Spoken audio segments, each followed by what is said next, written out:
Good evening, viewers, and welcome to the news. First, let us take a look at the headlines. Centre launches One Nation, One Subscription scheme to provide seamless access to digital knowledge resources.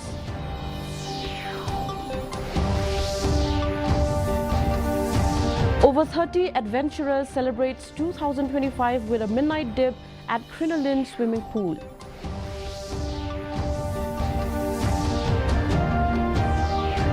Juwai rings in the new year with bonfires, fire dances and a spectacular fireworks show.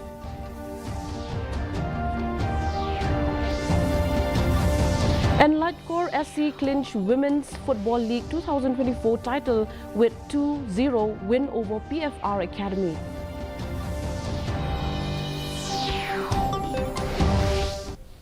The news in detail.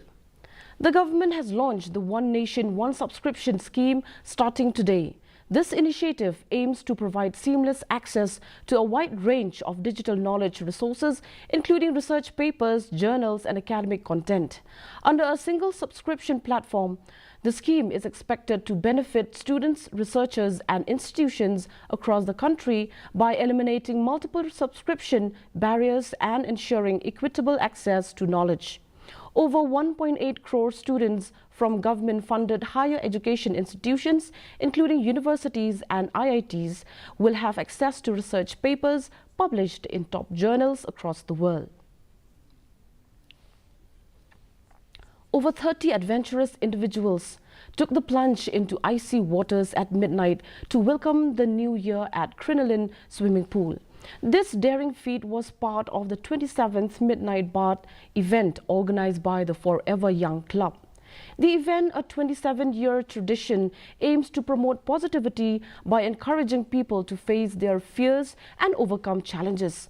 Organizer Michael's aim highlighted the benefits of bathing in icy water, including increased circulation, a boosted immune system, and reduced stress and anxiety. Participants ranging in age from teenagers to seniors were ecstatic about their experience, describing it as exhilarating and feeling a sense of accomplishment.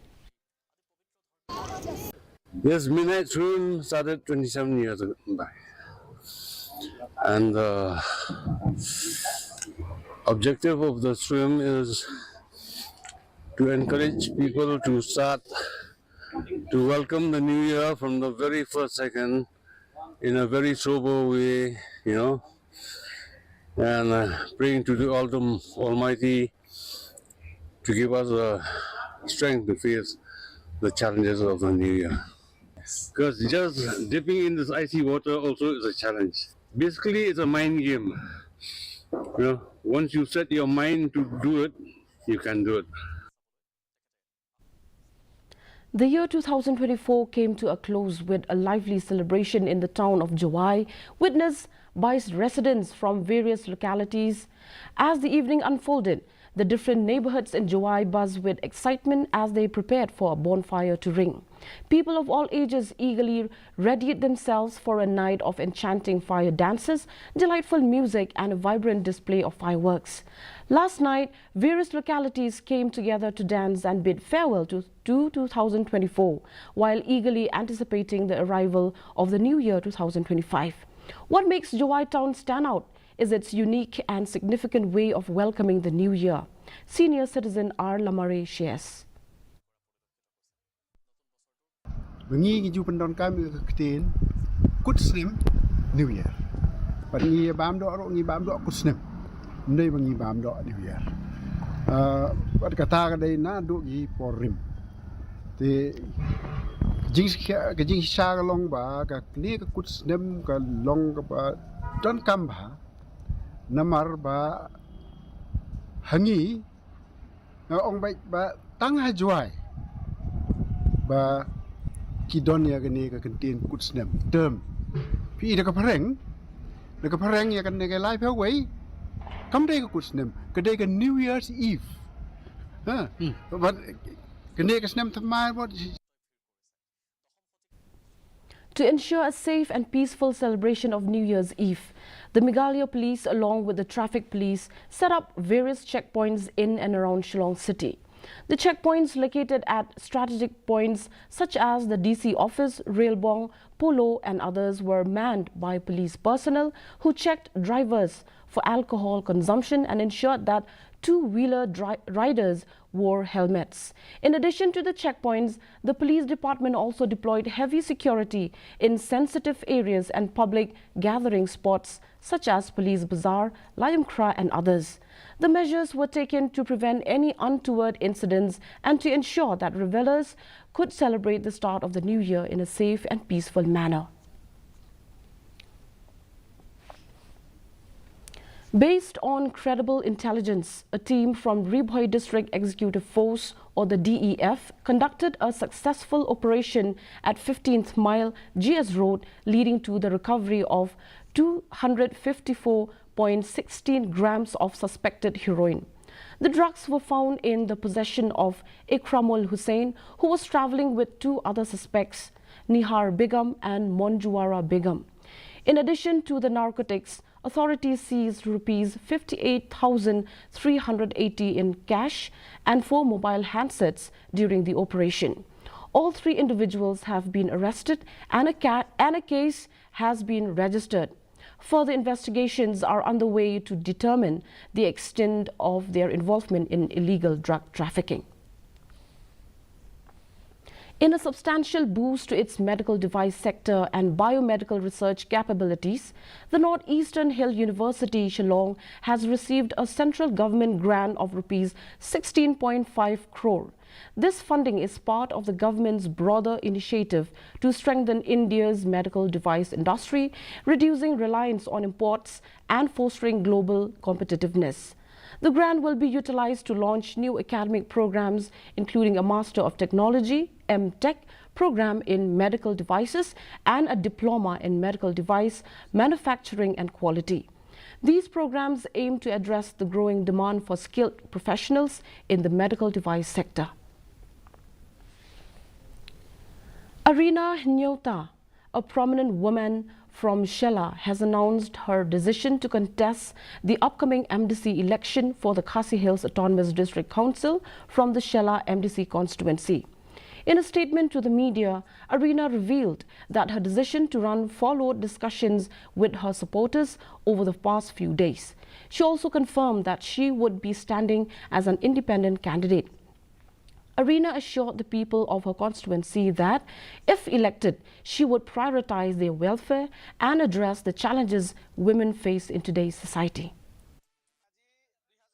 Ni ide isien iba ngapan kajing kersian barat ba na pi inong snong hadu iwei pa iwei na do I hybrid na do kilong kami kilong pa ki kun samla kersian e kaye sisien ailat e kaye sisien bakan mi e kanong rim ga baklan ban kan trei na menta jong pi na mar ngayeng ban syakri hok e gipat ba ban ngandon kata kajingnya burom pamar keliang nya idon kambaha ha kani kathan bat kadong kajongi kublai shibun kublai shejargo. Nehu Vice Chancellor Prabha Shankar Shukla has again extended his earned leaves till January 12. In the email, Professor Shukla stated in case of any urgent academic or administrative matters, the registrar may reach him via phone or online email. It may be mentioned that the extended earned leaves of Nehu Vice Chancellor had ended on December 29. The 2-member committee constituted by the Ministry of Education had sought a 15 days extension on November 29 to submit their findings. The extended deadline ended on December 13. Meghalaya Governor C.H. Vijay Shankar unveiled the Kamuira Kamukan Kakurpasa or Osuri at Thau Thang Sati in July on 30th December. The osori was constructed with financial support from the Governor's Secretariat in Shillong and contributions from Jawai local MLA Wailat Miki Shilla.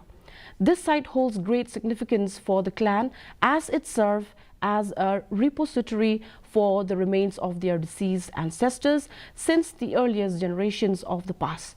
During his address to the gathering, Vijay Shankar expressed his delight at being part of this event. He emphasized that Jaintia Hills and Jawai town are rich in culture and traditions. Very grateful and thankful to the Kurpasha community for inviting me on this auspicious occasion to be with you at this point of time. We need this kind of programs to know ourselves, to realize ourselves what should be our commitment, to build up our society and give proper education, moral support to the coming generation. In that way, if at all we have to think, take decision, this kind of programs going to help in a lot. Latcor SC emerged as the champions of the Shillong Sports Association's Women's Football League 2024 by beating PFR Academy by 2-0 at First Ground Polo. Latcor were runners-up in 2022 and 2023. The champions received a cheque of Rs 50,000 from the SSA as winners. PFR took home Rs 25,000 as runners-up. MDC Lambor Malngyang were among the dignitaries present on the last day of football in SSA tournaments in 2024. There were 2 individuals award presented at the prize distribution ceremony, with Riba Hunshisha named player of the final and Nisilia Majau of PFR the top scorer. Now for the weather report. First, let's take a look at the weather report in Tura. The minimum temperature was recorded at 11 degrees Celsius and the maximum temperature at 25 degrees Celsius. The relative humidity is 66% and the forecast in Tura states dry weather is likely to occur at most places. Moving on to Shillong, the minimum temperature was 6 degrees Celsius and the maximum temperature was 16.8 degrees Celsius. The relative humidity is 75% and the forecast in Shillong states dry weather is likely at most places.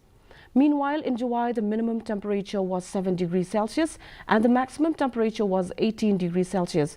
The relative humidity is 60% and its forecast is dry weather is likely at most places. And before we end the news, let's take a quick look at the headlines once again. Centre launches One Nation, One Subscription scheme to provide seamless access to digital knowledge resources.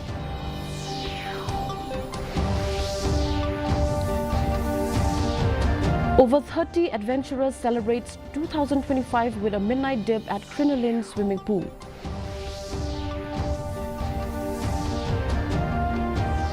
Joy rings in the new year with bonfires, fire dances and a spectacular fireworks show.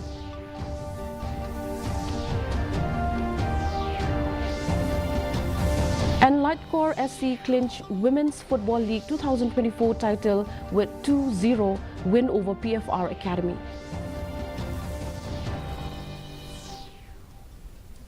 Dear viewers, that's all we have for you in today's edition of the news. Thank you for watching and wishing you all a prosperous new year ahead. Good night.